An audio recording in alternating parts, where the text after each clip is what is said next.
The more you read, the more new favorite books you discover.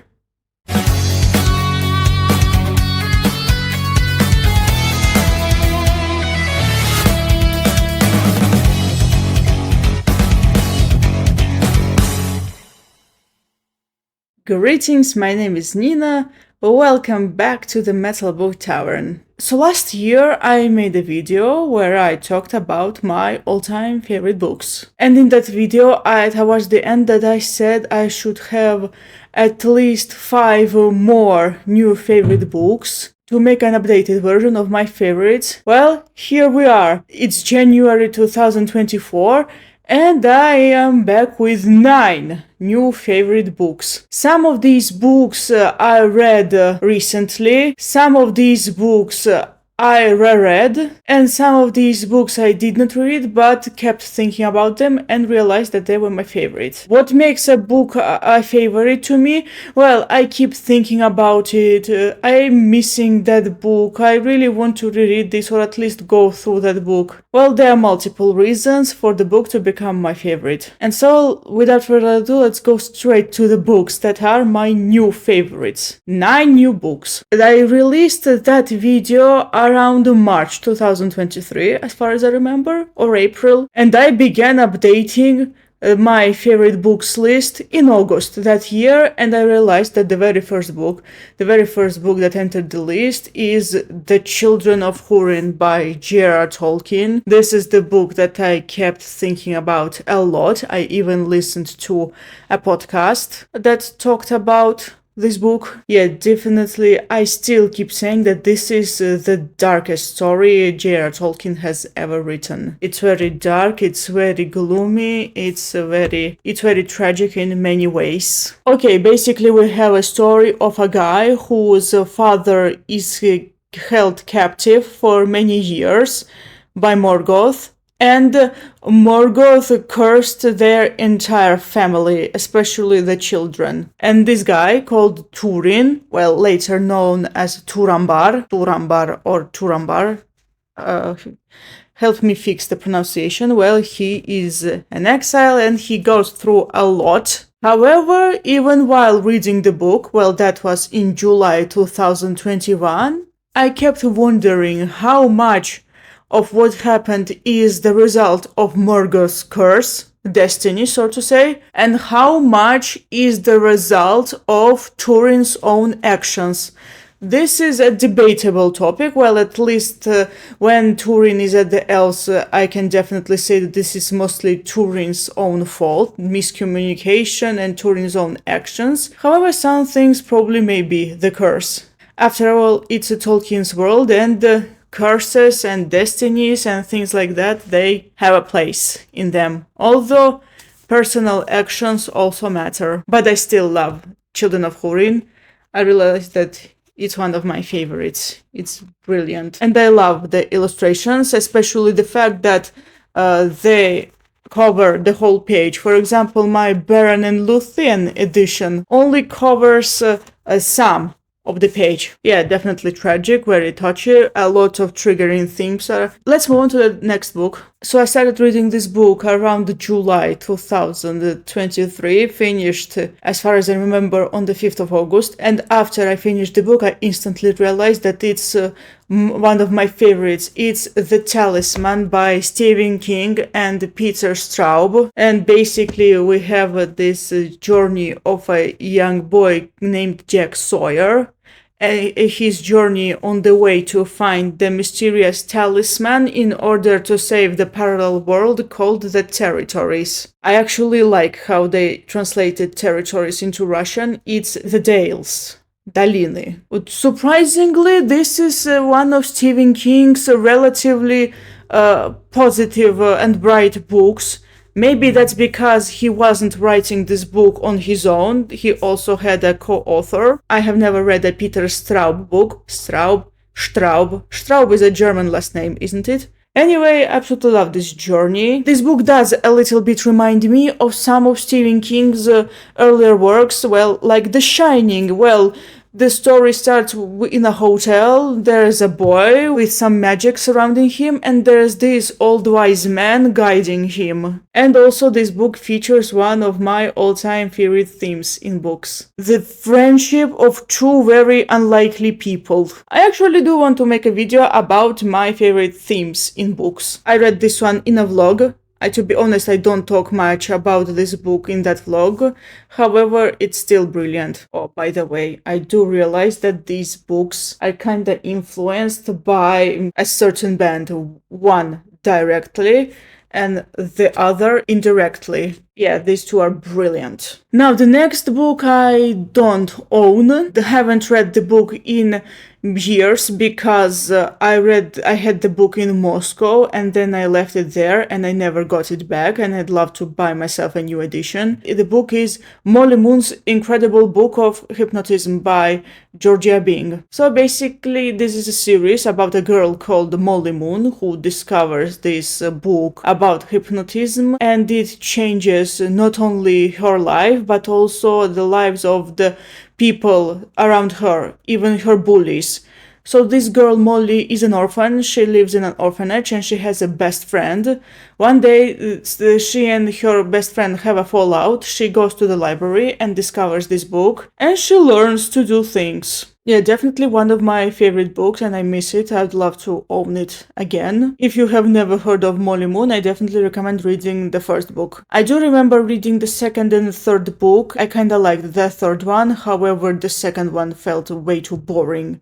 But the first one is absolutely brilliant in my opinion. I loved it a lot. And it was in many ways fun too. The next two books were inspired by the book Leo. I found out about these two books from her. One I wanted to read and the other I randomly found in the library. Did not expect to read it, yet I did. And it became instantly one of my favorites. The book I found in the library is Bunny by Mona Awad. Okay, I recognize the fact that I can't really recommend this book to anyone. It's a very odd, very specific, very dark, very bloody, very gory and whatever. It takes all the mean girls stereotypes and blends them, and the result is absolutely brilliant. It's messy, it's kind of mad, and I think it's absolutely brilliant. It's kind of sad that I don't own this book. I really want to reread this. I read that book in December 2023. I'm filming this video on January 16, 2023. It has been around a month since I read it, yet it quickly became one of my favorites, and I absolutely love how bizarre it is. The second recommendation by the book Leo is non-fiction. Various different books enter my favorites list, and non-fiction is no exception. Non-fiction rarely enters my favorites list, yet this one did. I read it in August. Recently, I kept thinking about this non-fiction. I realized that it's one of my favorites, and it's something I want to read in the future.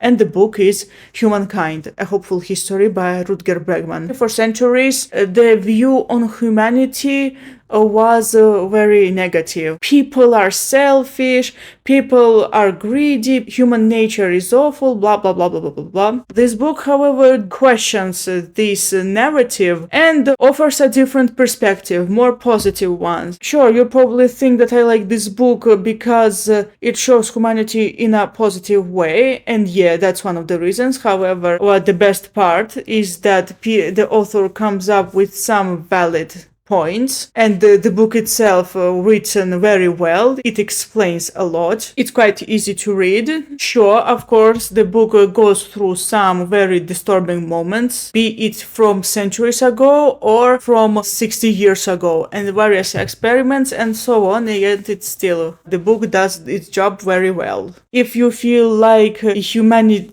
if you have a negative view on things, I recommend putting this book on your bucket list. The next favorite is Just Kids by Patti Smith. I also found this book in a library. So this is actually a Georgian version of this book. I wanted to read this in Georgian. I thought I'd read it, but then I entered the library and I found the English version, and I decided to read the English version instead. And so I did. I genuinely want the English version in my library.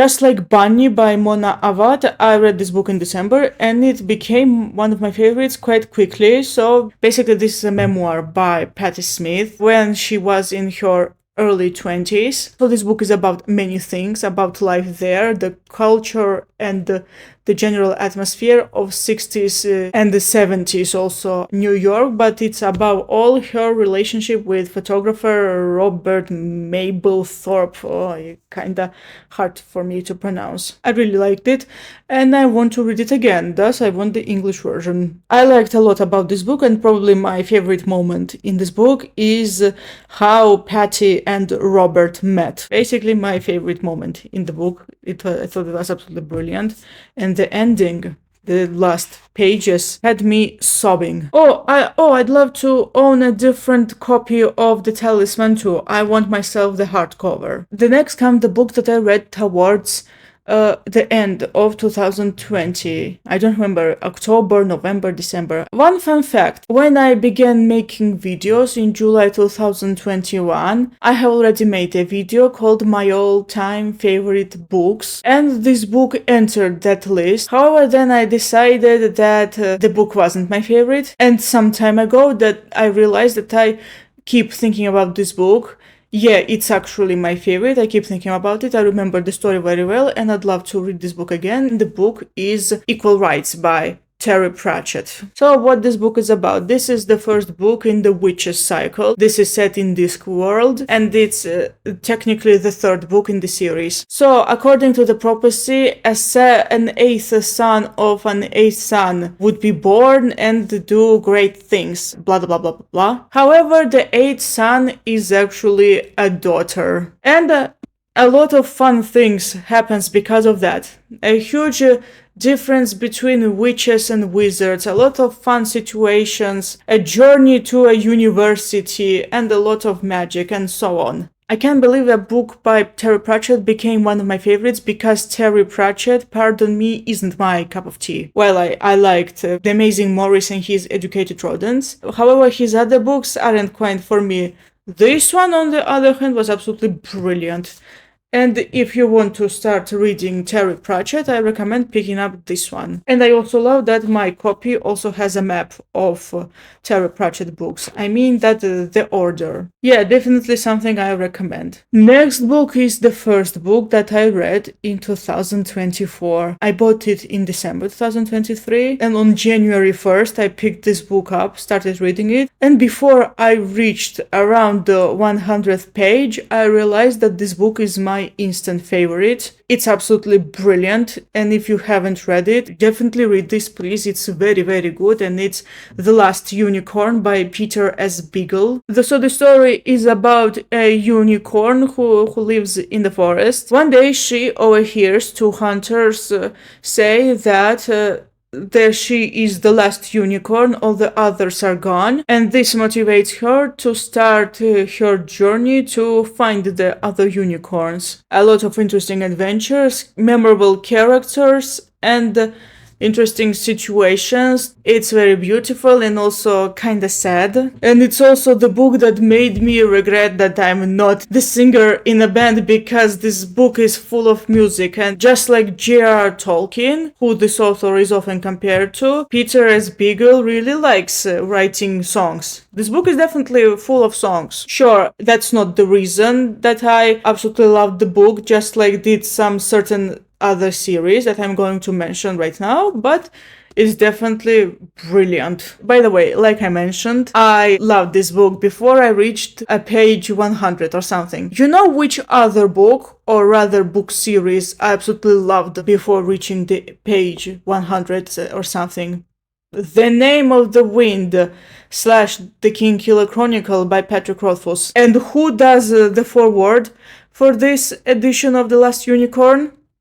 Patrick Rothfuss himself. Allow me to read some of the introduction he wrote here. So, if you are standing in a bookshop reading this introduction, wondering if you should buy this book and give it a try, The answer is yes. You know, after reading this book, I'm definitely going to side with Patrick Rothfuss. If you still haven't read The Last Unicorn, pick this up. And if you have read it, read it again. Also, when I bought this book, I realized that classic fantasy is definitely my thing. And classic fantasy is my go-to. I love it. So when I made my first, my all-time favorite books video back in August 2021 on my second channel, I included the next book into that list, just like Equal Rights.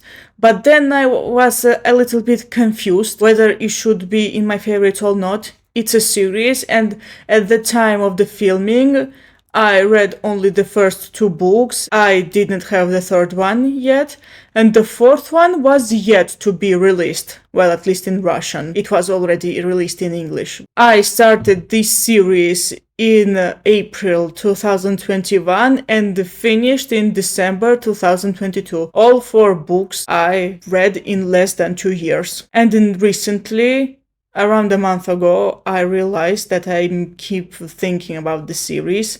I miss these books, I miss the series, well, at least the first 2 books.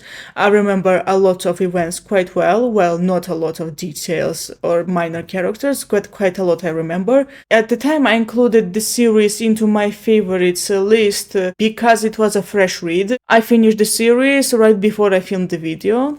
And now I officially declare that one of my all-time favorite books series is The Stormlight Archive by Brandon Sanderson. I do recognize that I missed the books. I'd love to reread them before book 5 comes out. Well, I'm definitely waiting for the Russian translation, but reading the series feels like you are watching some really cool TV show, something like Avatar: The Last Airbender, well, akin to that. And also the friendship between, well, 2 characters, I won't name them, reminded me of BBC's Merlin. One character is basically Arthur, self-absorbed, and the other is kind of like Merlin. One teases the other, but they are ready to die for each other. When I read it, I remembered Arthur and Merlin. You know, I often see the Stormlight Archive be paired with the Kingkiller Chronicle. I love both series, but if I have to pick one, I'm definitely picking the Kingkiller Chronicle. It took some time for me to really enjoy the Stormlight Archive. After all, it's a massive series with lots of things going on, with lots of characters and so on. The Kingkiller Chronicle is much slower and it focuses on one main character, but nonetheless, this is absolutely a brilliant series. And I'm definitely going to be listening to these 2 songs, especially this one. Yeah, definitely metal is the reason I came to know the Stormlight Archive. Oh, and Kingkiller Chronicle too. Speaking of Kingkiller Chronicle, I did realize one thing. In my previous video, I said that I only loved the first book. However, now I'm rereading the series, and I realized the entire series is my favorite. And finally, last but definitely not the least, this is a book from a genre that I don't really read. It's not exactly my thing. Well, just like I'm not a huge fan of sci-fi, but I absolutely love Ender's Game by Orson Scott Card. I do not read vampire novels, yet I absolutely love Fever Dream by George R.R. Martin. So I remember very well, it was January 2016. At the time, A Song of Ice and Fire was absolutely everywhere, and at the time I wanted to read more George R.R. Martin, and I went through his bibliography, or whatever it's called, and discovered Fever Dream. At the time I did not have the copy in my hands, and I read it online. I absolutely loved it, and I wanted to own my own copy. Well, here it is, and I'm rereading. I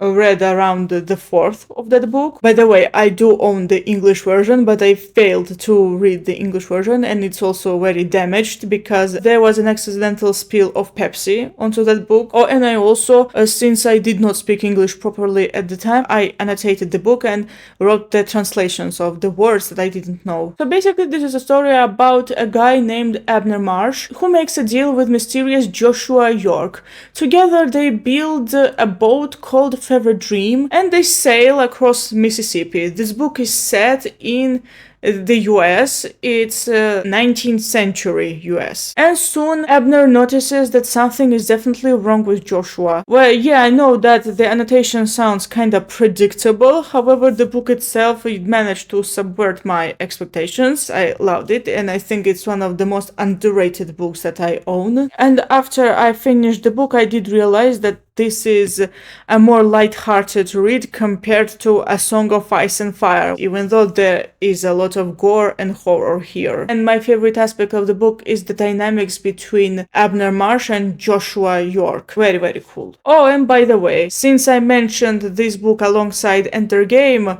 one fact, both this one and Ender's Game I read online, and I loved both so much that I ordered my own copies. And both are the books that I love that are in the genres I don't typically enjoy. Well, sci-fi and the vampire novels respectively. And that's all. These are my 9 new favorite books. 9 new additions to the list. Sure, I wanted to postpone making of this video so I could add more books, but I think that 9 books is enough. If there's going to be a favorite after this video, it's going to appear in the new video. I hope you enjoyed this video. Thank you so much for watching. What are your favorite books? Let me know down in the comments. See you next time.